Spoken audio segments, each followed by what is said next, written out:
The International Committee of the Red Cross presents Yemen, Land of Suffering, a production of the ICRC Information Service.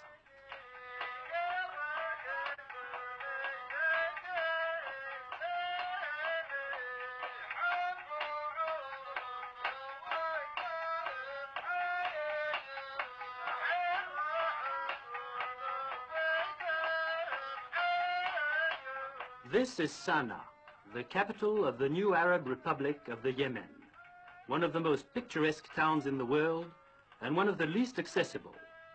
The high surrounding mountains, although arid, account for this area's relatively healthy climate.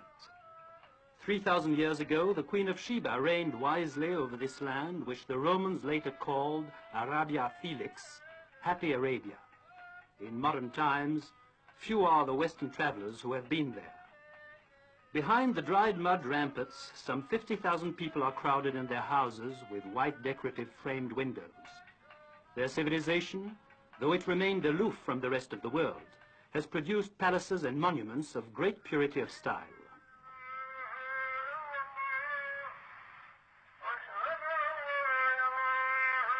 Who could remain indifferent to the beauty of the great mosque and its minarets, marvels of Zaydi architecture?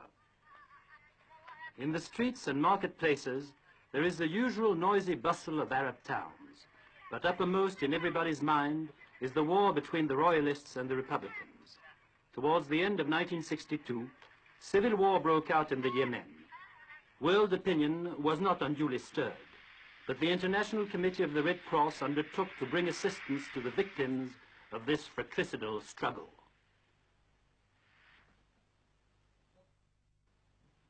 True to its tradition of neutrality and impartiality, the ICRC felt it had a duty to be present, both among the tribes which had remained loyal to the Imam el-Badr and among the Republicans and their Egyptian allies.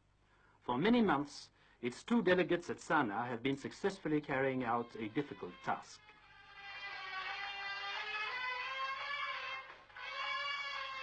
On this side of the front, however, no medical assistance from the Geneva Committee was required. The medical service of the United Arab Republic operates several hospitals for its troops and the Yemeni population. It is not the Red Cross which is in evidence here. The ambulances are marked with the sign of the Red Crescent. But although the emblem is different, the spirit is the same. Whether Republican or Royalist, in suffering, men are united in brotherhood. This hospital under canvas, a few miles from the mountainous region held by the royalist tribes, is not far from the fighting. The atmosphere of calm is deceptive. Sheltered from the blazing sun lie men in pain, some perhaps dying. But there are also men who still follow the example set by Henri Dunant 100 years ago.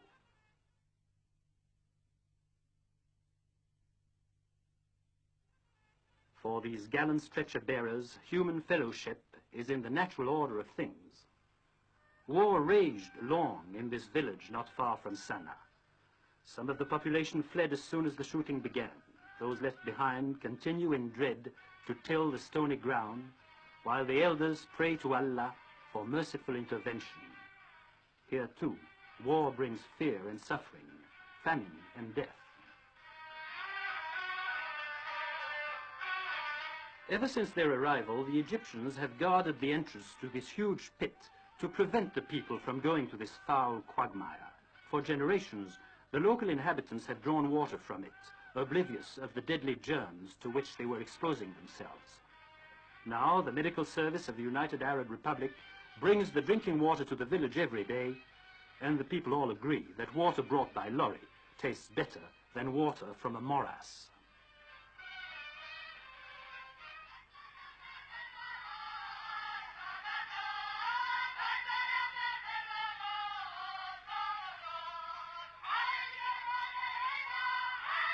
Every morning in Sana'a, these 600 war orphans go singing to the milk center.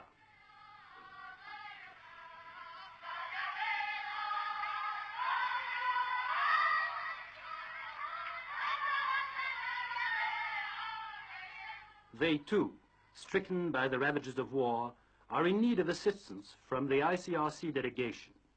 Previously, they were totally lacking in the very commodity which could do them most good, milk. On arrival at the milk center, the children patiently wait their turn in groups of 10. Washed by their guardians, who also welcome this godsend, they enjoy to the full this beverage to which the delegates from Geneva have added vitamins. To make up for the shortage of cups and glasses, sterilized empty food tins have been converted into drinking mugs.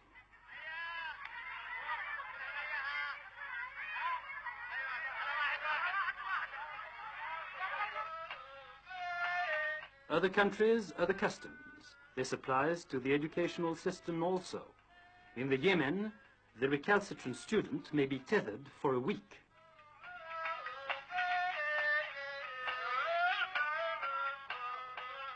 "200 boys are living in this palace at the Republican government's expense.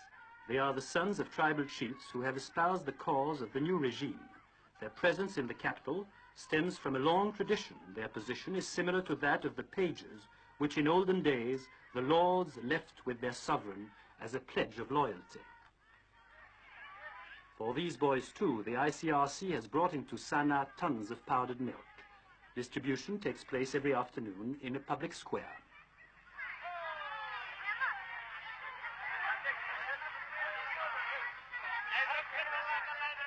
Tomorrow, these children of the young republic will form the elite of their country, which for centuries has remained on the fringe of progress. Behind these barred windows are some special internees awaiting better days. These are women of the royal family. The Red Cross delegates regularly bring them relief and news of their relatives.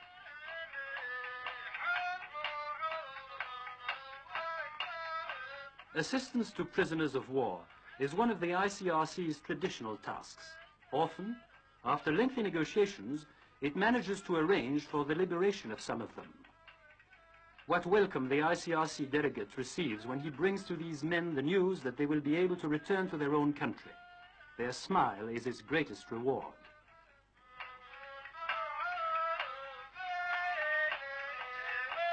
This moment of joy, they owe it to the universally respected emblem flying here high in the Sana'a sky.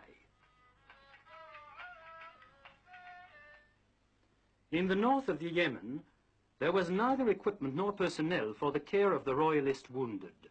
The ICRC undertook an even heavier task than in Sana'a, the setting up of a field hospital at Ukt.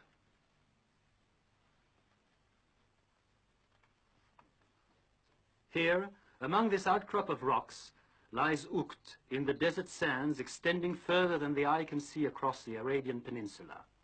A few months ago, only some Bedouin tribes and camel caravans frequented this spot.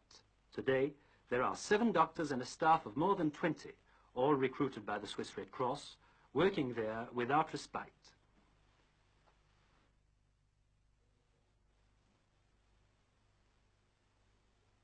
Every day, the royalist wounded and sick converge upon this canvas village, making their way by lorry, camel, donkey or foot to this haven of human fellowship. For most of them, it is the first time in their lives that they have seen a doctor. Women and children also stand beneath the burning sun, sometimes for hours, patiently waiting their turn. Often, they are accompanied by their husbands. And even when time passes slowly, they remain patient in the traditional way of the Orient. Each month, over 1,000 patients, victims of war and sickness, go into this polyclinic tent. These veiled Bedouin women do not know what the ICRC is, but they know what it does, and that is why they come to Ukt. Every self-respecting Yemenite carries his jumbia, a dagger richly decorated in nickel and silver.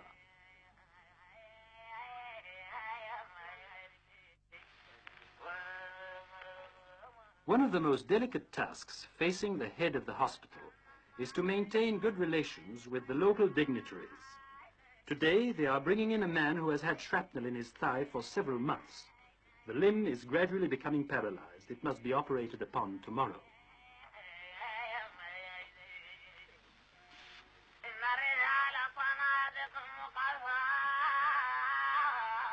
Twice a day, the doctors visit the war tents in which the most seriously injured are lying.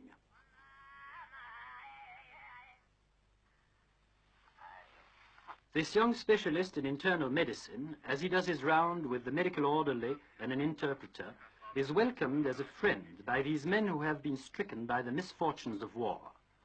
There are as many sick as there are wounded, and diagnosis is often a very difficult matter. In this, the Arab interpreter's role is indispensable. Without him, it would take much longer to diagnose the case of malaria, bilharziosis, or stomach ulcers.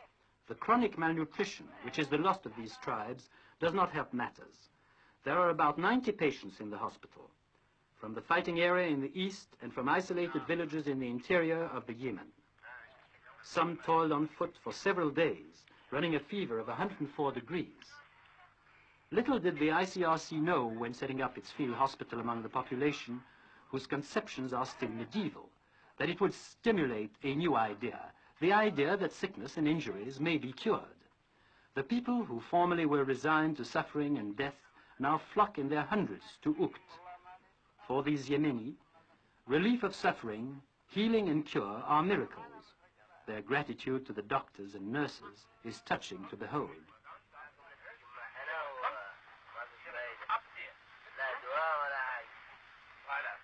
Shukran, shukran, thank you, they repeat after being tended by the man in white.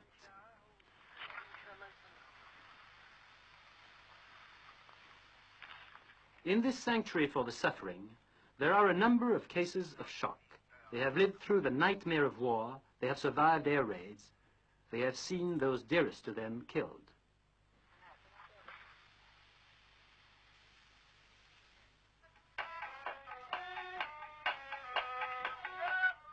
Microscopic analysis when the temperature is over 120 degrees in the shade is no easy matter, as this medical assistant has found out. But perhaps her life depends on the accuracy of her work. Hundreds of patients have been under this modern X-ray apparatus in this tent. This warrior undoubtedly finds it very extraordinary. But why should he be afraid? He has faith in his God and confidence in those who are nursing him.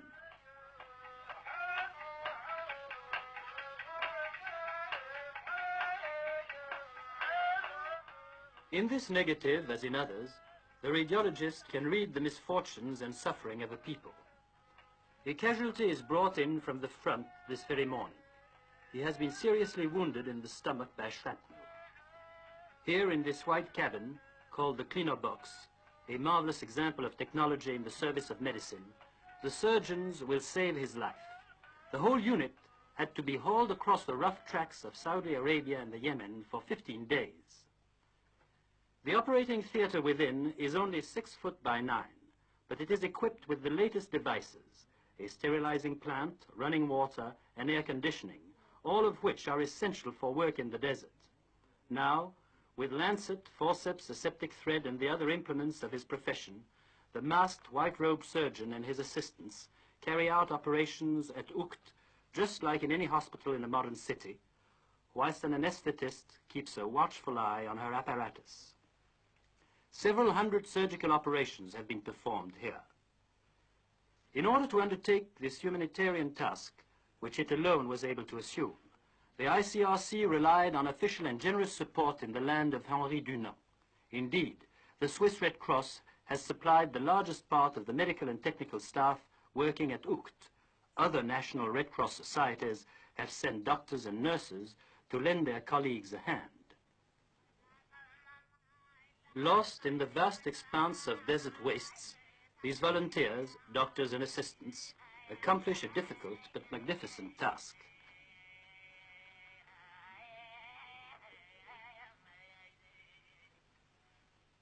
Before coming here, this nurse served the Red Cross cause in the Congo and in Nepal. She must have endless patience and dedication to inculcate the rules of modern hygiene into these outcasts of fortune. But the gleam of gratitude in these eyes is not dimmed by the flush of fever.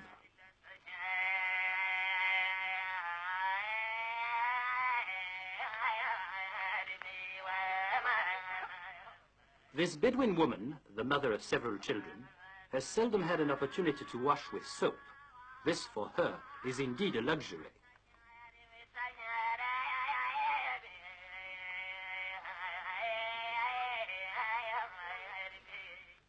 There's no keeping in bed this old stalwart who had to undergo an operation on his leg. He soon became a popular figure in this little colony at Ukt.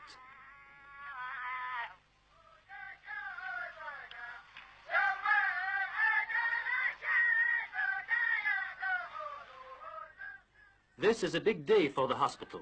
A plane has arrived from Switzerland with several tons of equipment, food and medical supplies. But this is an exceptional case. For the sake of economy, most supplies come by lorry, a long haul lasting several days and not without danger. Sometimes the sandstorms are so strong that the tents are inadequate to protect stocks, which must be tucked away between the rocks and covered with large plastic sheets.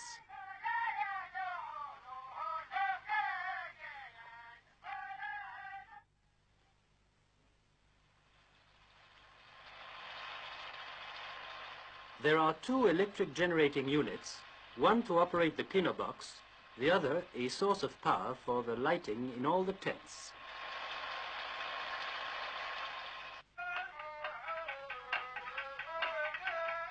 In the open-air kitchen, the cook has to rely on his two wood-burning stoves, but the food is appetizing nevertheless. The main difficulty is the water supply. It never rains at Ukt, and the nearest well is 15 miles away. A water truck makes the trip every day to bring back the precious liquid.